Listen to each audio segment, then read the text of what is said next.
Krishna. Hare Krishna. Really sorry for the delays, but we're just trying to set up the technical. Can you all hear me? Yeah, I sound better without the microphone. No, you sound lovely with the mic. You want the mic? Yes. All right. You have the whole of me then.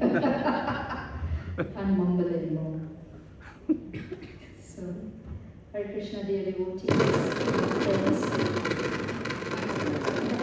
That's music. Okay, so very good. So, I welcome you to this auspicious 4-hour Japa immersion. Before we start, I'd like to know how many of you have attended the Japa session on Tuesday last week. We had an online first session. Thank you. So few of us have attended, but for the rest, you haven't missed anything because we're going to be revising that session as well. So before we begin, quick announcements. So this is a very sanctified place, yes. So let's make sure that we keep our mobiles off or on the silent mode, please. I'll give you 1 second to do that. You all have your Japa beads and bead bags. We have extra beads in case in the middle your beads are tired, so we can exchange them. So to maintain full focus, let us try to minimize moving around, okay, and leaving the hall once the session begins. So anybody who wants to go to the restrooms, they're just outside over here. You still have a minute or two to relieve yourself. But after the session finishes, let's just all be sitting. If you are uncomfortable on the chair and want to sit down in the middle, you can do that. Or if you are uncomfortable sitting down and then want to move up, that's okay. But just avoid moving in the room. Okay, so today we are tackling one of the most vital aspects of our spiritual practice. And for me, it is the only practice that we should be concentrating on. I speak for myself because I'm really in this retreat. Our theme for this retreat is overcoming inattentive chanting, okay, which is what I do all the time. Over the next few 4 hours, this will be a deeply interactive session featuring practical exercises. Yeah, so we'll be in the gym for some time. We'll have discussions, we'll share our experiences, we'll have guided group chanting, and what is the blocks that will help us to transform our connection with the Holy Name. That's the only purpose we are here for. We need to get connected. So Gurudev will be taking us through the chanting, walking us through these doors, as he will explain. But before he does that, please let me have the distinct honor and privilege to introduce our guide for this immersion, His Grace, Madana-gopāla Adhikari. Haribo. So now Gurudev's journey. Sometimes a single moment can transform a person's life forever. At just 14 years of age, I wish I had started that time, but yeah, I just started 60 years after him. But okay, our guest today walked into the ISKCON temple for the first time, and that spark has now grown into decades of service, leadership, and an inspiration for thousands worldwide. In 1999, Grace received initiation from His Highness Satswar Das Goswami and has since served in numerous leadership, educational, and outreach roles. He currently serves as the ISKCON GBC Zonal Supervisor for 5 temples in the US. He's a co-director of ISKCON's Communication for North America, and he's also the Assistant Minister for the Fund Development. Most of you know that he is also an initiating guru. I'm one of his. My name is Kirtita Sundari Devidasi, and Gurudev is guiding me through this process. So he's my spiritual master.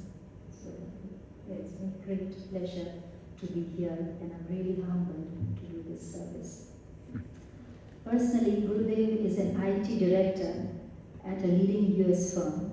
He lives in New Jersey with his wife, Her Grace Mansikanda Mataji, who is also present here, who is also a dynamic preacher and leader. Let us welcome her as well. Haribo. They have a 22-year-old son, Madhav. That's an old announcement, he's 23 now. 23-year-old 23-year-old son Madhav, and he's also growing up. He has grown up in a Christian conscious environment, and they are living examples of successful integrating Krishna consciousness and living in the world, which I thought was never possible. But they are the living examples, so we can follow in their footsteps. Gurudev is especially known for his guiding modern devotee families on how to practically apply scriptural wisdom amidst today's busy, complicated, and complex lives. Through his deep devotion, insights, and inspiring presentations, and you will see his presentations are the best. He continues to uplift hearts and transform lives whenever he speaks.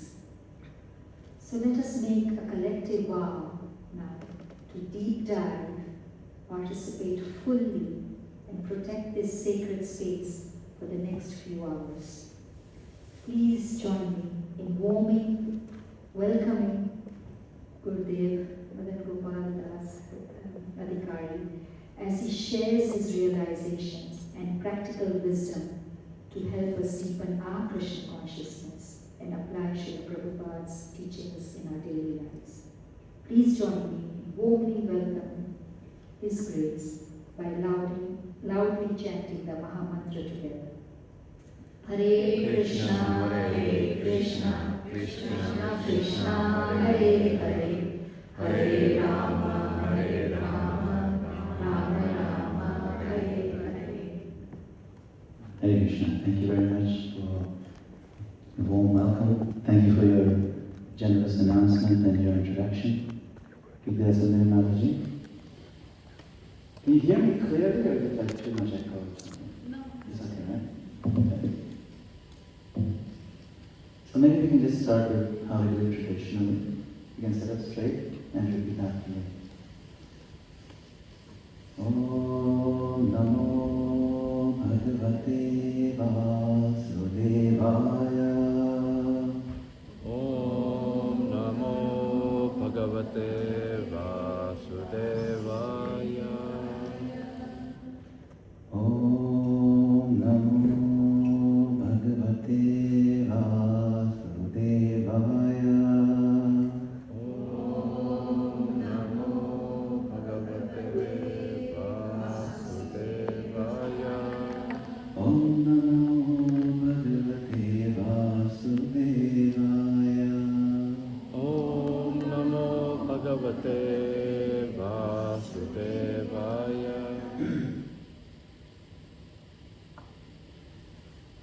Hare Krishna, Hare Krishna. and welcome back. So welcome back. So this retreat is for devotees who have already attended the Zoom session. So today we'll try not to repeat everything from the beginning. For those who missed it, no problem. I'll do a recap. We did a lot of Zoom sessions just last week. But we will take that, we will go deeper by becoming simpler. The title for this first session is Returning to the Doorway. That doorway is Japa, chanting. Hare Krishna. Not Japa as a task to complete, or not japa as a number to finish. Japa as the doorway through which the soul walks back toward Krishna. Again and again, every morning.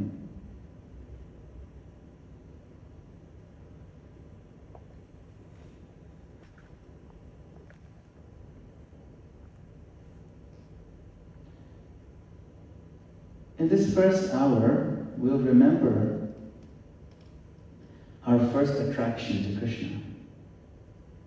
We'll reflect on why japa is so central to our life of initiation, if you're initiated.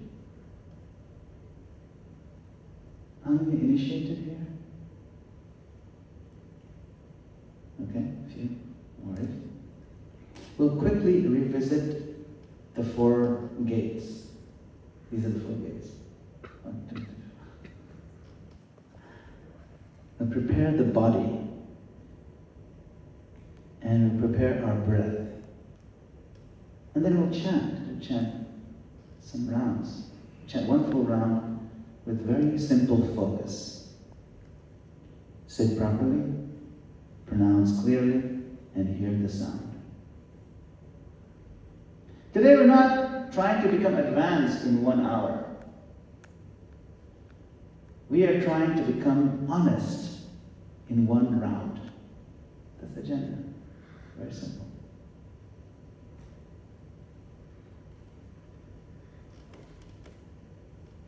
So before we begin the retreat, before we speak about japa, techniques, frameworks, or transformation, I'd like to begin somewhere much simpler.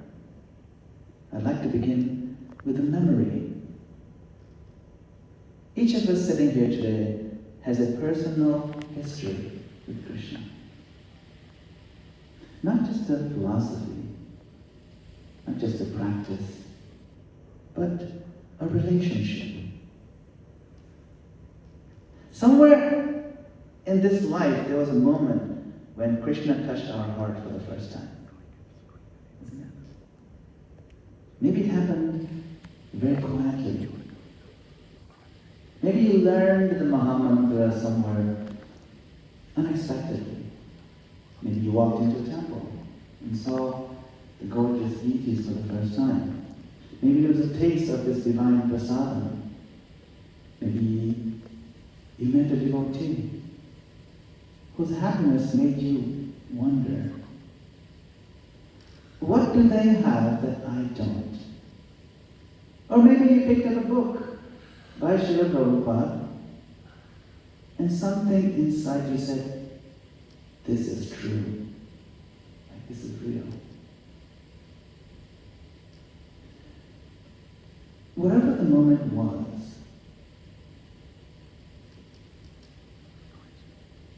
something shifted in the heart. Something awakened. And for many of us, life has never been the same since. So let us take a few seconds right now, just quietly. Close your eyes if you like. And remember that moment.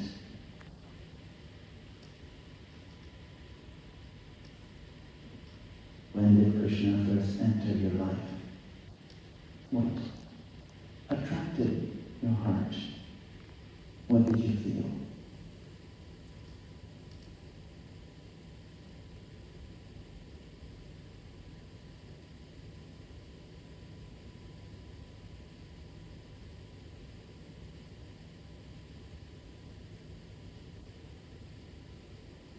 That moment was not an accident.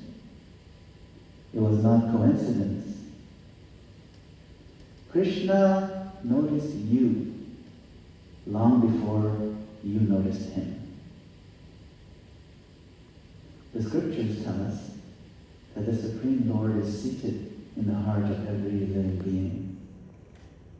He patiently accompanies the soul through lifetimes, waiting watching, encouraging. And at some moment in this life, something happened.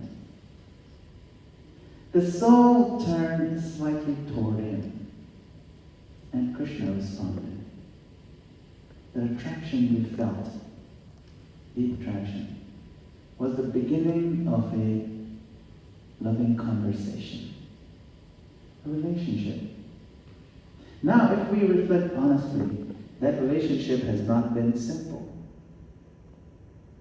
For most of us, this journey of bhakti, this process, has included moments of enthusiasm, moments of struggle, moments of doubt, moments of renewal. Sometimes chanting feels natural and joyful, and sometimes chanting feels difficult, mechanical, distracted, frustrating. But these struggles do not mean that the relationship is gone or it's weakening. Often, they mean that Krishna is inviting it to deepen.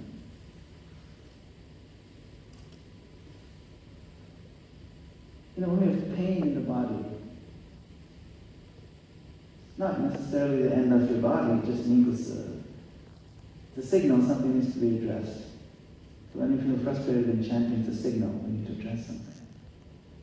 Because real transformation does not happen while we continue living exactly the same way we always have.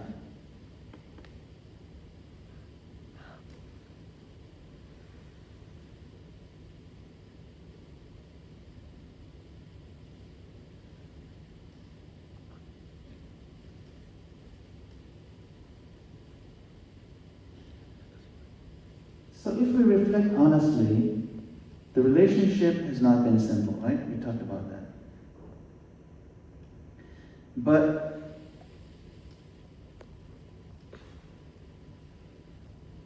a superficial relationship can survive on occasional inspiration. But a deep relationship must learn how to be present even when the feeling is not strong. The difference with relationships, we have superficial, we have deep relationships. A deep relationship is what we want. So today, we're not going to shame ourselves for our distracted japa. That's not the point. Right? We are going to gently become students of our own chanting. Where does the mind go? Where does the body collapse? Where does the sound become unclear? Where does the heart become resistant or guarded? These are not reasons to give up. They are doorways into a deeper practice. So, has everybody's seen an initiation ceremony in ISKCON? You've seen it? Yeah, you've seen them. Yes. Seen. You've seen them, right? On Zoom, yes. On Zoom, yes. Anywhere. On Zoom, even on a YouTube recording, you know what it looks like. And at initiation, what happens? That they get their beads. You see, like Sri Prabhupada is doing initiation here. Nice picture. He's giving beads to the initiate. And what's happening is the initiate takes vows. At initiation, we accept 4 regular principles. And they're very important, right? You know, mostly don't do this, don't take intoxication, don't eat meat, fish or eggs, you know, don't get, etc. Right? There's like 4 things you don't do, simple things. What is the one positive promise we make that we will do? Chant. Isn't it? We promise to chant our vows. This is very striking protect the field of spiritual life. They stop us from pouring poison into the soil we're trying to grow the plant. But japa is the watering of the plant, is the nourishing of the plant. It's giving the plant food. Japa is the daily turning of the soul toward Krishna. If we only think of spiritual life as things to avoid, our heart can become dry. If you remember that our main promise is to call out to Krishna every day. That's the main promise. It's a vow. You don't take a vow to do other things. Other things we do in Krishna consciousness, but you don't take a vow for them. You don't take a vow for the japa. Tell you something. Right?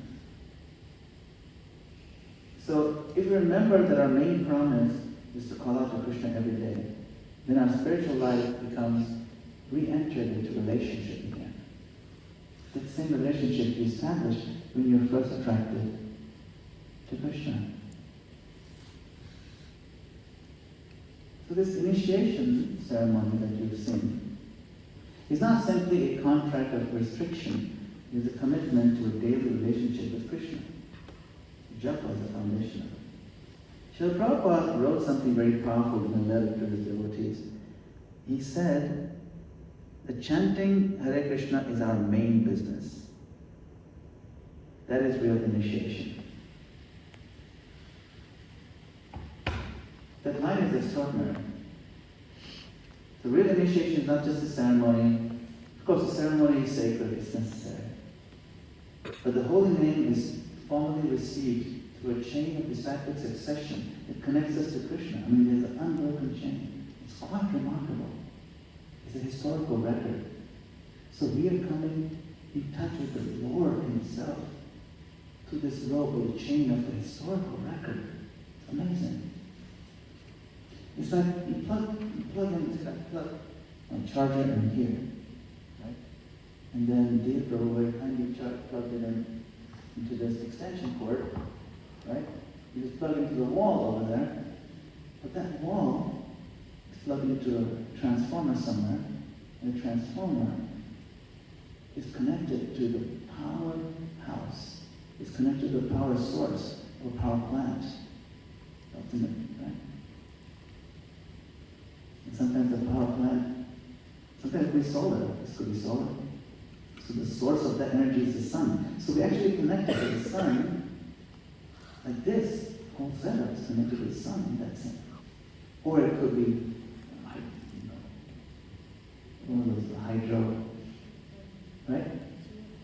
Geothermal energy, or it could be hydroelectric dam, or it could be even some coal burning. So this is not the source, but we're connected. That's why the lights are on here. It's quite remarkable that we're connected to Krishna like that. And what do they ask us to do? All those parampara acharyas at time of initiation, one thing, chant japa. That's how important that is. That is the light switch that gives us access to the light, to the connection. Japa is very important. So, the question is not only were we initiated, the question is, are we living inside the promise of initiation? Are we returning daily to the holy name as our main business? You know, we have many services, we have many roles, responsibilities, we have many identities, many burdens, but underneath all of them there's one sacred thread. I'm a servant trying to call out to Krishna. So this retreat is not about adding more pressure to all the things you're already doing. It's about restoring the center, bringing it back to why is it that we're doing what we're doing. See, that's what this is about.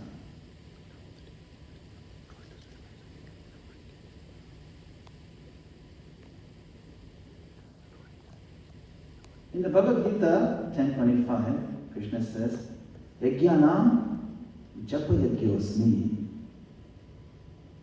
Of all the sacrifice and the chanting of Japa, the holy names, through Japa, very specifically.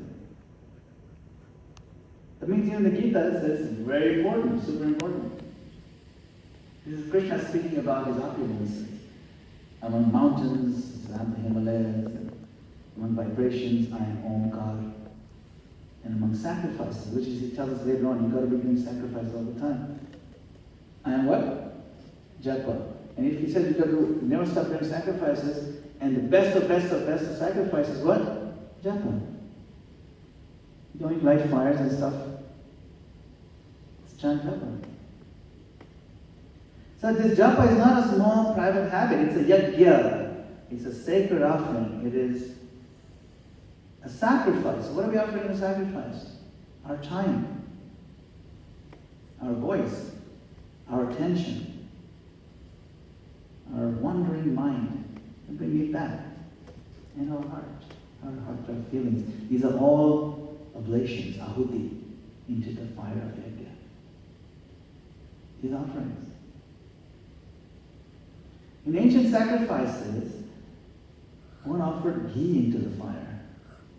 In Japa, we offer our consciousness into the fire of the holy name. And this is so merciful because Japa does not require wealth, or scholarship, or social position, or a perfect life situation. It doesn't require any of that. It requires a few things though. It requires sincerity.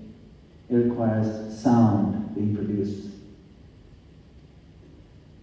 And a willingness to return again and again. Why? Because we tend to run away. Even as we're chanting, our mind tends to run away. So are we willing now to return again and again and again? That is proper yajna. Otherwise what happens, the fire is going on here, you have the grains, and then you look here, you throw the grains there, throw the grains there. It has to go in the fire. See? We are going to learn how to now stop throwing the grains here and there. And little kids do that. Our mind is like a child that does that when we're doing japa.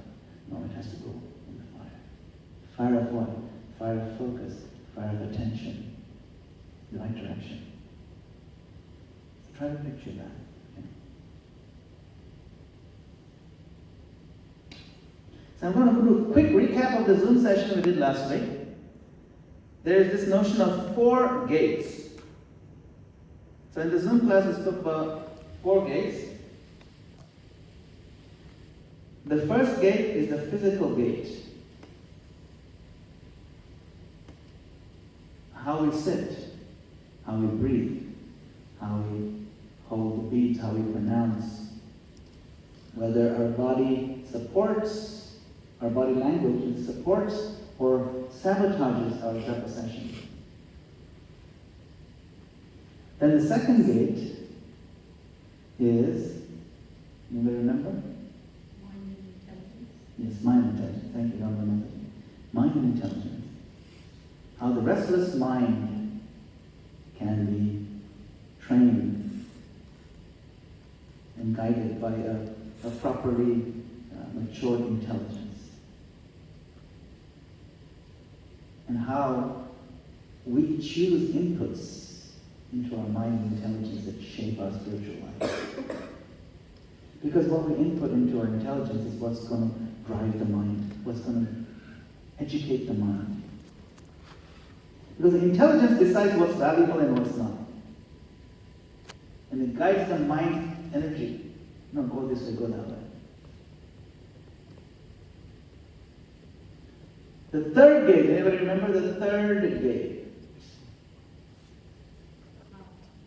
Heartfelt feeling is right, the heart. So the first one was the body, where you sit properly, align the body, right? The second was the mind intelligence. Mind is different, intelligence is different, by the way. Those 2 different things. We'll talk about that a little bit in depth, okay? And the third one is the feelings, the emotion. It's a whole different dimension, isn't it? Our emotions drive us. And they can you put aside the mind and intelligence and take you somewhere. Emotions are very powerful. And we can offer those and align those in japa. You see, chanting is not only sound produced by the mouth. It is meant to become a sincere calling. When the child calls mother, it means a lot more than just a sound. It's a heartfelt feeling. And it's conveyed through the sound. And that's what we want to do. The feeling conveyed through our sound. That's where the third gate lies. Okay, the heart. And the fourth gate, surrender and mercy. So this morning, I was trying to get in the hall through this door. It doesn't open from the outside, only open from this side. So the fourth gate is like that. We cannot open it from our side. So there's no handle. There's no keyhole, so it's not like in this door there's no keyhole, so you have to go that side. Only someone from inside can open this for you. So in the fourth gate, only Krishna can open it for you. We have no control over it. So we have to surrender, but we have to recognize it is a gate. It is a place where we need to now wait and beg and knock and keep begging and crying. That is the gate of surrender, gate of mercy. It's our surrender and Krishna's mercy. Our surrenders are knocking and Krishna's mercy opening the door. Come. Now, these gates are sequential, you see. They're sequential. You cannot just jump to one of the gates. You have to go through them in the right order. That's how it's laid out. You know? So, ultimately, the holy name is Krishna, the person. And Krishna is not controlled by our technique. Of course, we're learning our techniques, but he's not controlled by it. And he may not be impressed by it either. Don't think that I've done all this, so you better open the door. No. We have zero entitlement. And we should know that. We should bring that humility with us when we're begging Krishna. See? We can chant carefully, but we receive the name by grace alone. Mercy. So in this session, this first session, we'll focus mainly on the first gate, okay, the body. Because the body is the doorway through which our sound and attention begin. Okay? So, you're going to put down your notebooks and so on. You're going to do something with the body. The body is not the self. But the body is also not irrelevant because we use the body to do lots of things, including convey our feelings. How we sit. Tell somebody if you're interested in them or not. You don't have to say anything. It's how we sit, how we face them, the face we make. You know, when someone comes and you make a face, they know. You don't have to say anything. They'll just go away. So our body conveys a lot without saying anything. If the body collapses, the sound often collapses. If the sound collapses, attention collapses. And if attention collapses, the heart may not fully enter the holy name. So our goal is not military posture. That's not what we're trying to go for. And we look like a soldier and super like disciplined, tight, stiff. No. It's not what we want. We're not trying to become rigid. Our goal is awake, relaxed, respectful. Remember that our posture conveys something, right? And we want to prove to Krishna just one thing. We want to prove to Krishna one thing. I am interested. And what? I'm going to ask you this 1,000,000 times today. Because I'm only doing one thing here. You want to prove to Krishna one thing, that I am interested. Right? Our mood drives our posture. But a lot of the times we don't realize it. Our posture can also change our mood. You know? Once there's this very depressed guy, very sad, depressed person, they're all like bent over like this. And he went to the psychiatrist. He said, "Doctor, I'm feeling so depressed and sad all the time, no matter what I do." So then the doctor just looked at him. And then the doctor Also bend over like this. For like a whole minute, just get quiet. And the patient's wondering what's wrong with this guy. And the doctor looks up and says, "It works! It works!" What works? I'm also feeling very depressed. In other words, if you keep your posture like that, even if you're happy, you won't feel happy. Even if you have every reason to be happy, your posture will tell your body, don't be happy. Because you're just not used to the posture. So,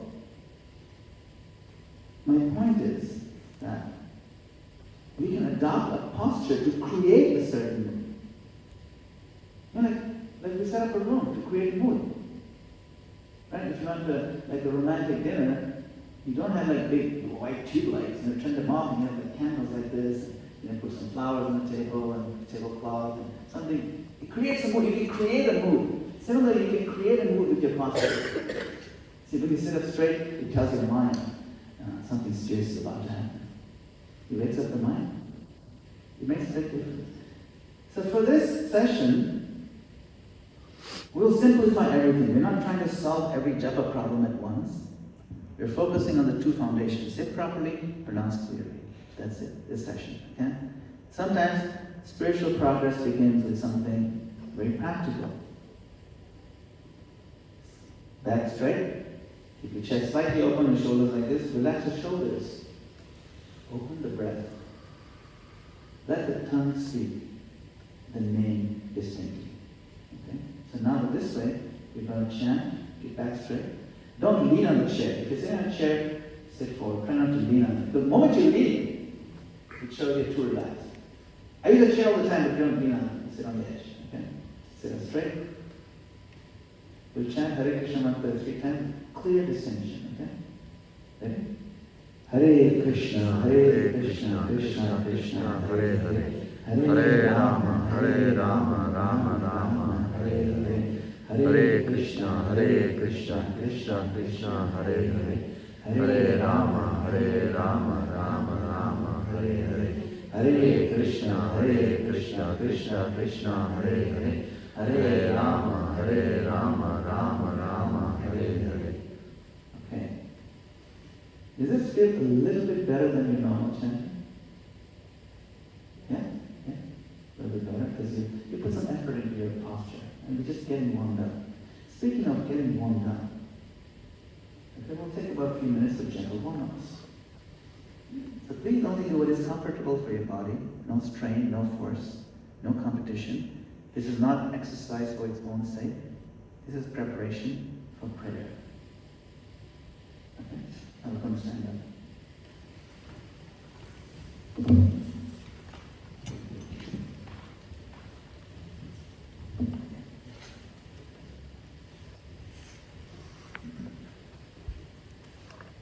Alright?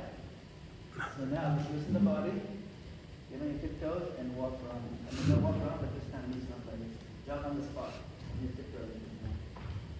Alright, this is good. Okay, now take your hand like this, twist to the side. Why are we doing this? I'll tell you why we're doing this. We are doing this, and it's good to do this every day anyway. You know, it's good for your body. Whether Hare Krishna or not doesn't matter, it's good for you. But the idea is that when we sit down, we want to sit without pain for a longer period of time. So if you have moved your body a little bit, you'll feel less stiff. Okay? Do some knee raises. Now stop the jogging. You can do a little bit knee raises. As far as you can go, just gently, slowly. The slower you go, the better. Slowly. Right? Just gently. You don't have to go as high, very high. But you loosen up the knees, loosen up the hips. Right? Okay, now as you're doing the knee raises, okay, you need to stand so you're not too close to the person next to you, because you're going to do this kind of thing. You're going to do this kind of thing. Okay? You can kind of stagger yourself. You can come closer. Come from the front. There's a lot of space in the front. You can come closer. There's a lot of space in the middle of the room. Right? Now put your arms out to the side even as you do the knee raises. You keep doing the knee raises. Okay, loosen your hands like this. Very good. Okay. Now, use small circles backwards like this. Keep doing small circles. It's good for your shoulders. It's like physical therapy, physiotherapy. Okay? Then move forwards. Keep moving the knees. Okay, now put your hands to the side. Now we'll loosen the neck a little bit, okay? So we'll do neck circles, and circles do them like I'm doing, okay? You put your chin down all the way to the chest, and then you do rolls like this. Starting from the left, you roll back, and you look all the way up until you can see almost the back of the ceiling, and then small circle rolls. Okay, we'll do 5 rolls to the left and 5 to the right, okay? Very slowly.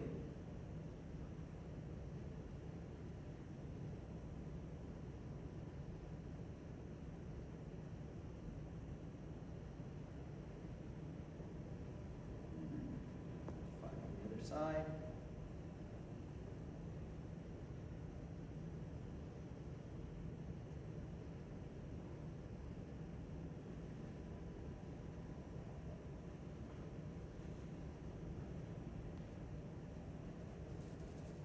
Okay, feel better? Does it feel good? Are you okay? Try not to strain yourself or hurt yourself, okay?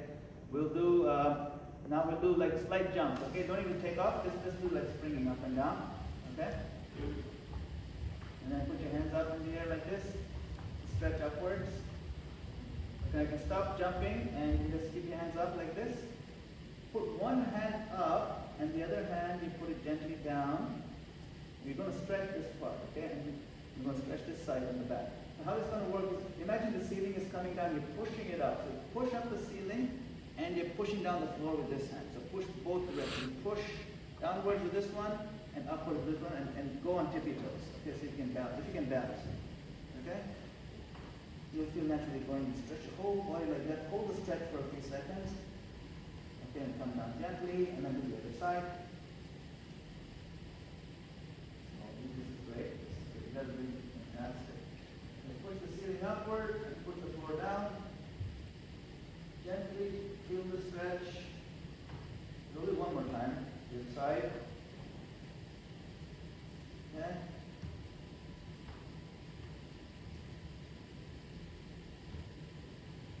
Come down. This is an investment in your Japa. Trust me, you actually literally feel it. Okay. Now, again, loosen up the body. Do these small jumps, springs. Okay, spring. Like this. Okay, and gently lift your arms up like this. Look upwards. See, if I put Gita tape right now, it would look like no one. And then now you chant with me. Hare Krishna, Krishna Krishna, Hare Hare, Hare Rama, Rama Rama, Hare Hare, Hare Krishna, Krishna Krishna, Hare Hare, Hare Rama, Rama Rama. Okay, this is good. Now you know why we do this in the morning, Mangalarti. The Japa comes out really good. Okay, it's a workout. It's a very holistic system. You don't even realize it. Expressing joy by dance. It's all stretching. You bowing down a certain way. It's express love, but it also has so many side benefits. You know? When you do Japa after Madana-gopāla morning program, it's so much better, especially if you take your time to dance. That's just a side benefit. The main point of dancing is to express your joy for Krishna. Understand? Okay. So you can do this. It took only 5 minutes. If you do this 5 minutes every day before you do Japa, amazing. Alright? This is lying in the body, loosen up a bit. You can do other kind of stretches that you like, bending and all that. I'm not going to do that here. Whatever works for you, for your back and so on. Now we're going to sit down and we're going to do pranayam, breathing. A few minutes.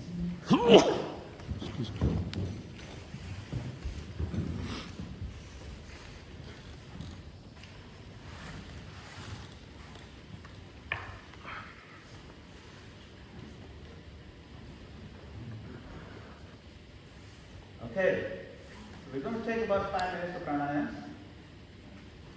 Again, this is gentle, don't be too harsh. Any point you feel uncomfortable, just breathe, just breathe normally.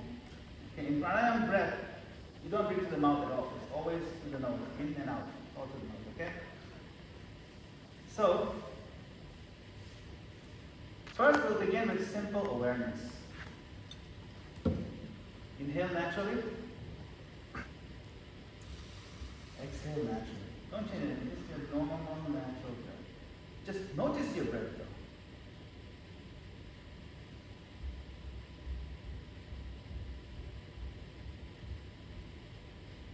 Now, deepen the breath slightly. Inhale for a count of 4.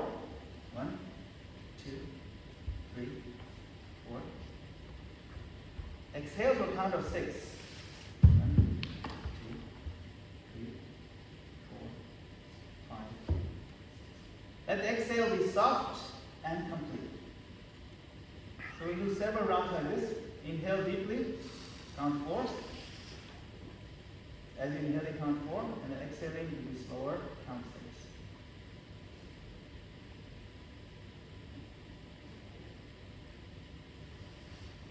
You keep doing that for about 3 or 4 minutes, okay?